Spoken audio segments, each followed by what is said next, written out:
Previously on this thing.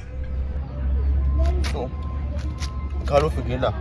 Khalo ngoku awungafikanga. Ni senifikile. Kahle kumeleka kahle between me and you. Yini? I mean, the relationship ya yini kumeleka kahle aloku ntiseni unona wena. Uyabona kumelela yini? Wathi baku entakiso. Yini? Kusuka sakana as from today. Same nawe kahle kahle ni. Awusohela. Sihela. Uri yini? Yana. Mara bona. Mara kana ku difa story leswi ani nga njhani. Difa story wa yini? Ani niri ay hambani se okay. Ukase ulameni ukuyisho. Okay bona. Ani wa ulokutsika mesho ani. Wena ukuyandlela swilo swa sipo. Mana akula. Mara tsakiso na ani bhula ku foku.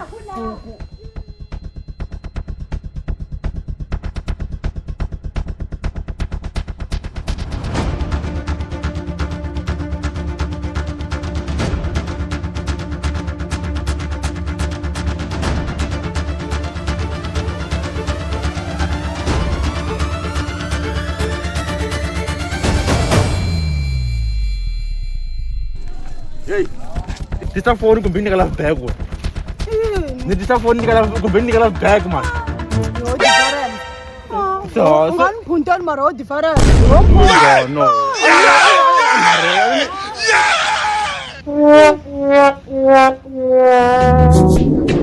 Selidomele mantumbeni qogelelo sheleni samuqhaza wena empeleni Selidomele mantumbeni qogelelo sheleni samuqhaza wena empeleni Dala ngibezela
Ndoda.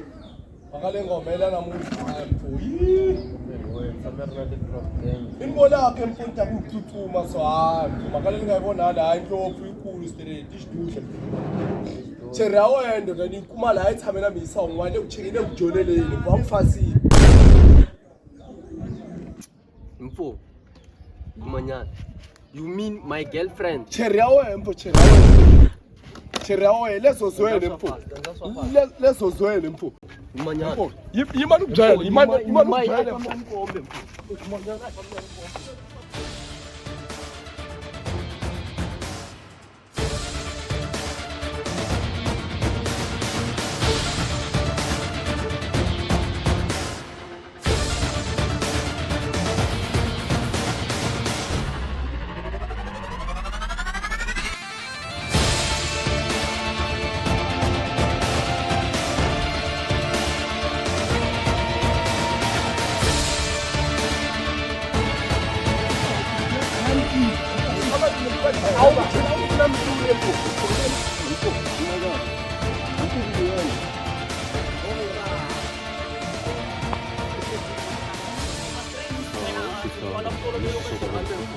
Yeah, answer to unlock the lady woman for allow. Hey, enough.